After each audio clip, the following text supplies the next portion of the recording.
It got really hot in here really fast, didn't it? Hello everybody, welcome to the Wonky Angle, where I talk about electronic music, both new and old, and today I'm talking about the new album from Vale-Smith, All for Cascade.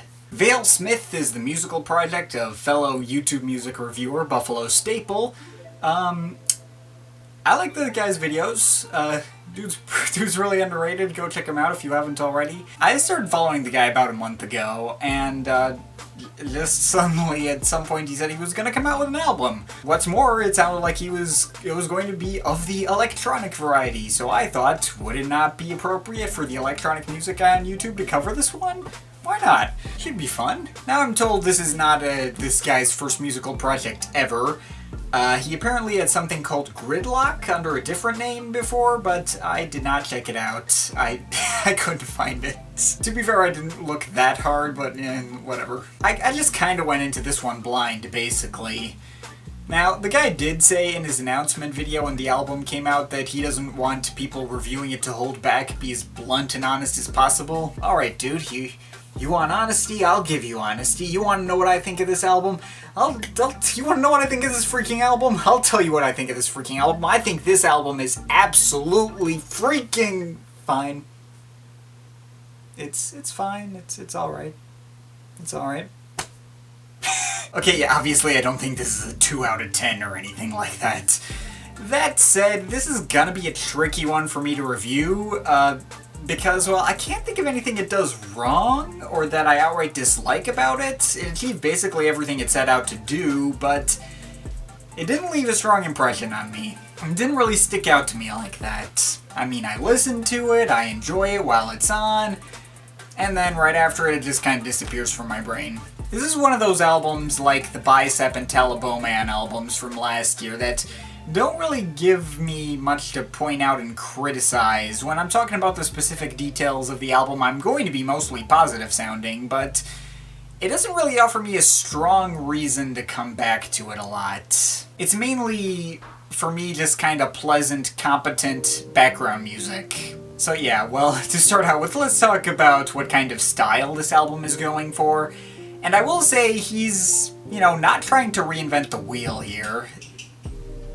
This stuff reminds me of artists like Blank Banshee and kind of trippy, atmospheric stuff with trap beats on it. In fact, on first listen of this album, I thought it pretty heavily resembled an album by my friend DJ Dooms, one that he made back in 2016 under the name Sorya Mayer called Indefinite Life. And every time I listen to this album, something from that project ends up in my head at the end of it. Now, I would be pretty surprised if it turns out that Vale-Smith has heard that album, unless he's actually been watching me for that long and wanted to listen to all of the honorable mentions in my best albums of 2016 list, but I'm guessing it's more likely a coincidence. Now, I'm not gonna say he's going for vaporwave, vapor trap, or something like that.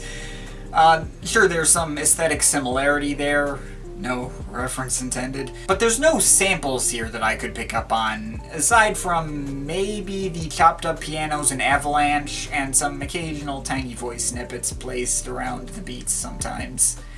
I'm fairly certain this project is almost 100% original, all done sequencing notes and sounds together himself. Now, I think the guy said that he felt like he could stand some work in the mixing and mastering department, said he's not much of a sound engineer, and personally, I don't think the mixing was really an issue. I mean, it doesn't stand out to me as exemplary work. If it did, maybe I would be more than lukewarm on it, but I wouldn't say he's in dire need of audio engineering help. It's more than serviceable for this kind of thing and works perfectly well in my opinion. This album does sound good. I guess it just kind of comes down to two things for me. One, the trap-influenced beats, and two, the melodies. The trap influence, first of all, personally, just not my aesthetic of choice. I'm the kind of guy who typically likes his electronic music to sound like it came out of the 90s and isn't trying for anything currently trendy. Now, to be fair, it's not a make or break thing anymore. 2 years ago, I was still salty about my high school's inability to let go of the Harlem Shake for way too long after that passed. But in 2018, honestly, that just kind of feels really far in the past now, because not only have albums like DJ Shadows of Mountain Will Fall and the aforementioned DJ Doom's project come along and provide me with a way to enjoy this particular style and not make me angry at them anymore. Well, let's also be real.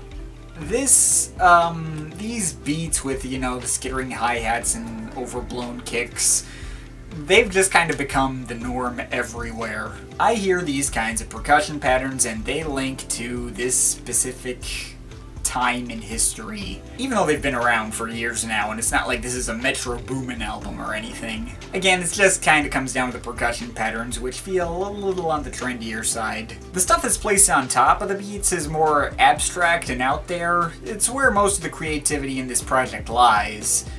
But that brings me to point 2 of the melodies. For the most part, these melodies are trying for something a bit more abstract, some less conventional chord progressions, and I always appreciate some less conventional chord progressions. But the trouble is that none of them are very catchy. I know it's not a requirement for melodies to be catchy for me to like an album, but I just don't really feel anything when I hear these melodies, for the most part. I get little to no emotional reaction out of the vast majority of this. I mean, I'm just sitting there thinking, yeah, this is nice. But that's about the full extent of my reaction. That's not to say it doesn't have its moments, though.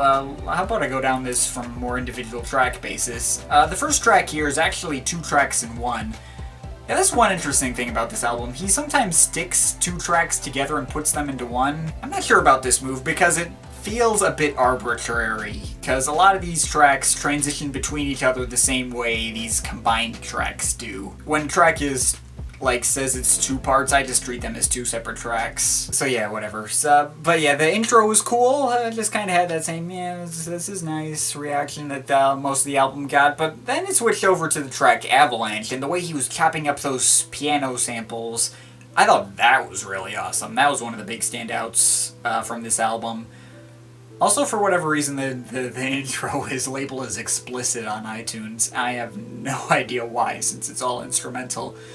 Any voices here are pitched up really high and mixed really low as part of the beat, but I don't know. Anyway, the track Light Snow, I guess that was the teaser track. This one's fine. I'm not huge on the first half. I don't know, it just feels like it's just being purely trendy stuff, and then it does pick up a little bit after that. Not one of the better ones for me. New Tourist, though, that was one of the more engaging moments here. It got kind of these synthwave influenced chords playing through most of it, and the way it goes up against these MIDI strings in the beginning, that really created some nice atmosphere there. Of course, then changes up a few times. I'm less engaged as I was by that intro. It's still a pretty consistently enjoyable track. Maybe that's another part of what's preventing this album from sticking with me. Every track has more than a couple of beat change-ups, switching to slightly different patterns, but if you were to revisit some of those better sounding ones, they could form hooks here, and they don't really do that. They just tend to kind of meander around and do what they want. At least that's what happens with New Tourist. There are some that try to come back to a theme like I just described, but I don't know, they just don't stick with me. Yeah, this album is hard to talk about. I don't know. Yeah, so then I don't really have anything to say up until High Stamina. It just has this nice little warm acoustic guitar texture that always catches my ears. I'm like, oh, I like this. And right after that, we get a couple of moments that I liked in a row. End of the Spaces, that was really nicely produced. Chill, spacey, got enough detail and texture to keep me engaged consistently. That's a good one. Then Thermal Haven, the harp sounds on that one are just really nice. Remind me of some of the best moments from Fortet's New Energy. Though at a minute 13 in this track, there's like a synth bass line that comes in that doesn't really mesh well.